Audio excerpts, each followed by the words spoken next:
வணக்கம் நண்பர்களே, நம்ம இன்னைக்கு இந்த வீடியோல தலைவர் 170 அதாவது வேட்டையன் படத்தோட கதையை தான் தெரிஞ்சுக்க போறோம். அதுக்கு முன்னாடி ஒரு சில முக்கியமான டீடைல்ஸை தெரிஞ்சுக்கலாம் வாங்க. ரீசெண்டா தலைவரோட பர்த்டேக்கு டைட்டில் டீசரை ரிலீஸ் பண்ணி மாஸ் காட்டிட்டாங்க லைக்கா ப்ரொடக்ஷன். அனிருத்தோட பிஜிஎம்ல சூப்பர் ஸ்டாரோட இந்த மூவிக்கான ஒரு சின்ன கிளிம்ஸை மட்டும் காட்டியிருந்தாங்க. வீடியோ எண்ட்ல மாசான டைலாக்கையும் வச்சு முடிச்சிருக்காங்க. லுக் வைஸ் பார்த்துக்கிட்டா ஜெயிலருக்கு சிமிலியராக தான் இருக்கு. ஜெயிலருக்கும் அதுலேயும் வந்து நம்மால் வந்து ஒரு ரிட்டையர்ட் போலீஸ், வேட்டையன் மூவிலையும் நம்மால் ஒரு போலீஸ் ரோல தான் நடிக்கிறாரு. ஆனால் இதை வந்து நான் ஸ்டோரியில டீட்டெயிலாக சொல்லறேன். இந்த மூவில முக்கியமான ஒன்று என்னன்னா, நிறைய மெயினான ஆளுங்க வந்து இதில் நடிச்சிருக்காங்க. பாலிவுட் சூப்பர் ஸ்டார் அமிதாப் பச்சன் நடிக்கிறாரு. ரஜினி வந்து நிறைய இன்டர்வியூல சொல்லியிருப்பாருங்க, என்னோட குரு வந்து அமிதாப் பச்சன். அப்படி பார்த்தா அவரோட குருவே இந்த படத்தில் நடிக்கிறாரு. அப்புறம் நடிப்பின் அரக்கன் ஃபஹத் ஃபாசிலும் நடிக்கிறாரு. தெலுங்கு இண்டஸ்ட்ரியில இருந்து ராணா தகுபதி நடிக்கிறாரு. அவரும் நடிப்புல பட்டைய கிளப்புவாரு. ஹீரோயின்ஸ்ல பாத்துக்கிட்டா மஞ்சு வாரியர், ரித்திகா சிங், துஷரா பாண்டியன் இப்படி நிறைய பேர் நடிப்பு பட்டாலுமே நடிக்கிறாங்க. மூவில நடிக்கிற எல்லாத்துக்குமே முக்கியமான ரோல் இருக்குங்க. ஏன்னா நம்ம டேரக்டர் வந்து அந்த மாதிரி ஒரு ஆள் தான். டேரக்டர் பார்த்துக்கிட்டா டிஜே ஞானவேல் ராஜா. அவரோட ஃபர்ஸ்ட் மூவி ஜெய் பீம்லேயே நிறைய நேஷனல் அவார்டு வாங்கின டேரக்டர் தாங்க அவரு. கண்டிப்பா வேட்டையன் மூவிக்கும் நேஷனல் அவார்டு இருக்குன்னு கண்டிப்பா நான் சொல்லுவேன். இதுவும் பேஸ்ட் ஆன் ஒரு ட்ரூ ஸ்டோரி, ஒரு ட்ரூ இன்சிடென்ட். அதனால தான் இதுக்கு நேஷனல் அவார்டு கண்டிப்பா இருக்குன்னு சொல்றேன். கதை ரொம்பவே இன்ட்ரெஸ்டிங்கா இருக்கும். வீடியோவை ஸ்கிப் பண்ணாம கடைசி வரைக்கும் பாருங்க. அதுக்கு முன்னாடி நம்ம சேனலுக்கு புதுசா வந்திருக்கிற நீங்க கண்டிப்பா சேனலை சப்ஸ்கிரைப் பண்ணிருங்க. மறக்காம அந்த பெல் பட்டனையும் அமைக்கிறீங்க நண்பர்களே. வீடியோக்குள்ள போலாம் வாங்க. நம்ம கதையோட ஓப்பனிங் சீன்ல வந்து விஜய் டிவி ஆங்கர் ரக்ஷனை காட்டுறாங்க. அவர் வந்து நம்ம அந்த படத்துல வந்து முக்கியமான ரோல் பண்றாரு. அவர் சென்னையில இருக்கிற ஒரு நார்மல் ஐடி எம்ப்ளாயிங்க. அவருக்கு வந்து ஃப்ரெண்ட்ஸ் அதுக்கு ரொம்ப அதிகமா இருக்க மாட்டாங்க. ஸோ அதனால என்ன பண்ணுவார்னா, ஃப்ரைடே அண்ட் சாட்டர்டே மட்டும் ஃப்ரீ டைம்ல வந்து ராபிடோ டாக்ஸி வந்து ஓட்டுவார். ஒரு டைம் பாஸ் தான் அதில் பண்ணிட்டு இருப்பாரு. ரக்ஷனோட அக்காவா வந்து ரித்திகா சிங் இருப்பாங்க.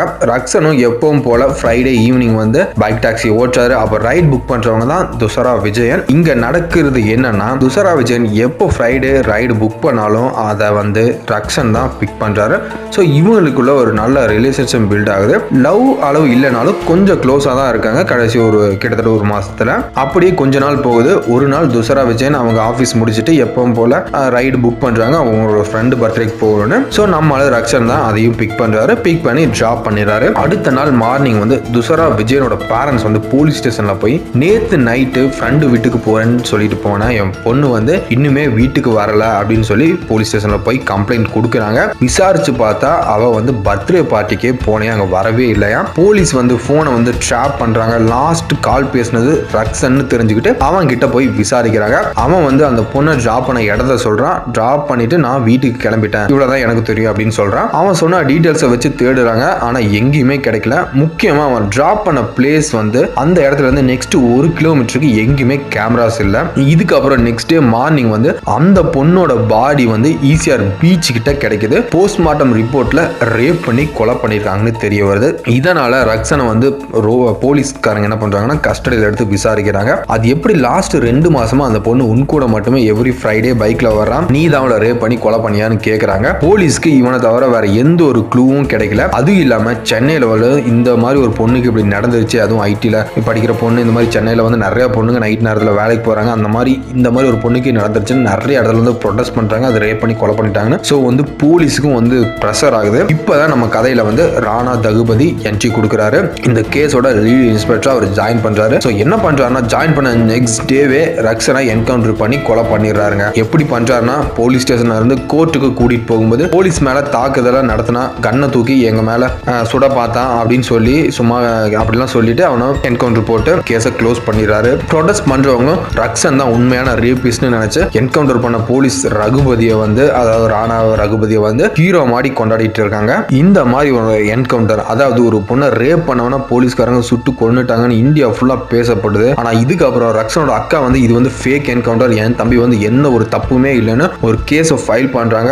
இந்த கேஸ்ல ஆஜராகிறவர் தாங்க அமிதாப் பச்சன். அவர் தான் இந்த கேஸ்ல எடுத்து லீட் பண்ணுவாரு. இந்த மூவில வக்கீலாவும் இருப்பாரு. அமிதாப் பச்சன் சொல்லுவாரு, இந்த கேஸ்ல நம்ம உண்மையை வெளிக்கொண்டு வரணும்னா நமக்கு கண்டிப்பா போலீஸோட ஹெல்ப் வேணும். ஏன்னா இங்க வந்து எல்லாருமே மக்களும் சரி சரி போலீஸும் சரி எல்லாருமே ராணா டகுபதி பின்னாடி தான் இருக்காங்க. ஸோ எனக்கு தெரிஞ்ச போலீஸ் ஒருத்தர் கேரளாவில் இருக்காரு. இந்த மாதிரி என்கவுண்டர்ல அவர் தான் ஸ்பெஷலிஸ்ட்னு சொல்லுவாங்க. அப்படி சொன்னதுக்கு அப்புறம் அனிருத்தோட மாசான ஒரு பிஜிஎம்ல வேட்டையனோட என்ட்ரி, நம்ம சூப்பர் ஸ்டாரோட என்ட்ரி, கதை ஆரம்பிச்சு 40 நிமிஷம் கழிச்சு தாங்க நம்ம ஹீரோட என்ட்ரி. படத்துல சிமிலியரா ஜெய்பீம்ல கூட இன்டர்வல் சீன்ல தான் சூர்யாவே காட்டுவாங்க. ஸோ அதே மாதிரி தான் இங்க. சரி, ஓகே, நம்ம கதைக்குள்ள போலாம் வாங்க. நம்ம வேட்டையன் வந்து ரிட்டையர்டு டிஎஸ்பி. இந்தியாவில் சுமார் 147 என்கவுண்டர் பண்ண ஒரே போலீஸ் இவர் தாங்க. இவர் மேல நிறைய கேசஸும் இருக்கு. எப்படி இவர் வந்து எல்லாத்தையும் என்கவுண்டர் பண்றாரு, இது வந்து சட்டப்படி குற்றம், இவர் மேல நிறைய பேர் கேஸ் போட்டுருக்காங்க. பட் எல்லா என்கவுண்டரும் பக்காவா பிளான் பண்ணி தம் மேல எந்த ஒரு தப்பு இல்லாத மாதிரி பிளான் பண்ணி பண்ற ஒரே ஆளு. ஸோ அதுக்கு ஒரு சின்ன பிளாஷ்பேக் நம்ம கதையில சொல்றாங்க.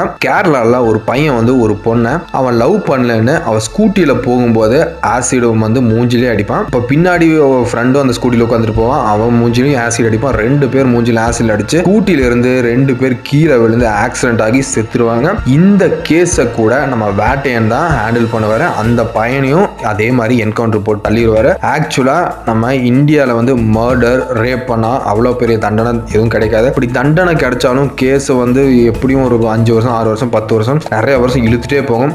இதனால நம்ம வேட்டையன் வந்து அவரை கரெக்டாக இன்வெஸ்டிகேஷன் பண்ணி ஓகே இவன் தான் அக்யூஸ்ட்னு கன்ஃபார்ம் பண்ணிட்டா ஏதாவது ஒரு பிளானை போட்டு என்கவுண்டர் போட்டு தள்ளிடுவாருங்க. டைட்டில் டீசர் கூட இதுக்கு ஒரு டயலாக் வச்சிருப்பாங்க. குறி வச்சா எற விழணும் அதான் அப்படின்னு என்கவுண்டர் தான் இது வந்து மென்ஷன் பண்ணுவாங்க. அந்த டயலாக் குறி வச்சா எற விழணும் அது வந்து என்கவுண்டர் மென்ஷன் பண்ணி தான் சொல்லுவார். யார் குறி வச்சாலும் போட்டு தள்ளிடுவார். நம்ம ஆளு ஒருத்தர் போகணும்னு முடிவு பண்ணிட்டா நம்ம ஆளு வேட்டையில இறங்கிடுவாருங்க. அதனால தான் படத்துல வேட்டையன். சரி, ஓகே, இப்போ கதைக்குள்ள போகலாம். இந்த பிளாஷ்பேக் அப்புறம் நம்ம கதையில இன்டர்வல் சீன் வருது. இதுக்கப்புறம் போலீஸ் ராணா டகுபதி வந்து ஒரு எம்எல்ஏவை மீட் பண்றாரு. அவர் தான் ஃபகத் ஃபாசில். நம்ம கதையோட வில்லனும் அவர் தான். இங்க தான் ராணா ஒரு டயலாக் சொல்லுவார். சார், நீங்க சொன்னீங்கன்னு அவனை வந்து நான் என்கவுண்டர்ல பண்ணிட்டேன். இப்போ வேட்டையனும் ஒரு எக்ஸ் டிஎஸ்பி வந்து இந்த கேஸ்குள்ள வர்றான். கண்டிப்பா நம்ம எல்லாம் மாட்டிப்போம் அப்படின்னு சொல்றான். ஸோ அவன் சென்னையில இறங்கும் போதே அவனை நான் முடிச்சு கட்டிடுறேன் அப்படின்னு ஃபகத் ஃபாசில் சொல்லுவாரு. இங்க தான் நம்ம கதையில வந்து ஃபர்ஸ்ட் ஃபைட் சீன் வருது. ஃபகத் ஃபாசில் வந்து அவனோட ஆளுங்களை எல்லாம் அனுப்பி வேட்டையனை கொல்ல அனுப்புவாரு. வேற லெவல் ஃபைட் சீன் இது. நம்ம வேட்டையன் வந்து எல்லாத்தையும் அடிச்சு தும்சம் பண்ணிடுறாரு. இதுக்கப்புறம் வேட்டையன் வந்து அமிதாப் பச்சனை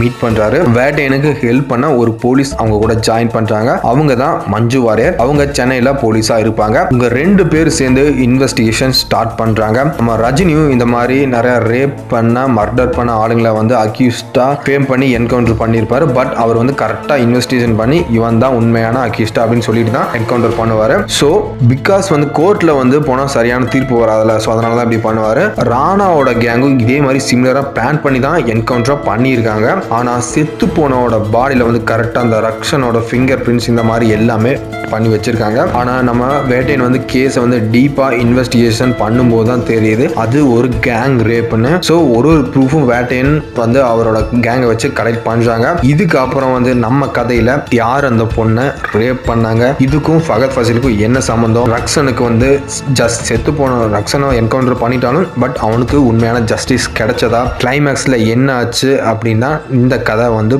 படம் ஃபுல்லா மூவ் ஆகும். இந்த மூவி ரிலீஸ் ஆகும்போது மீதி இருக்கிற கதையெல்லாம் நீங்க கண்டிப்பா தியேட்டர்ல போய் பாருங்க. இதை வந்து வீடியோல சொல்லிட்டா உங்களுக்கு இன்ட்ரெஸ்ட் போயிடும். அவ்வளவுதான் ஃப்ரெண்ட்ஸ், இந்த வேட்டையன் படத்தோட கதை. இந்த கதை உங்களுக்கு பிடிச்சிருந்தா லைக் பண்ணிட்டு கமெண்ட் பண்ணுங்க, உங்க ஃப்ரெண்ட்ஸுக்கும் ஷேர் பண்ணுங்க. அடுத்து வேற சூப்பரான ஒரு கதையில சந்திப்போம். நன்றி, வணக்கம்.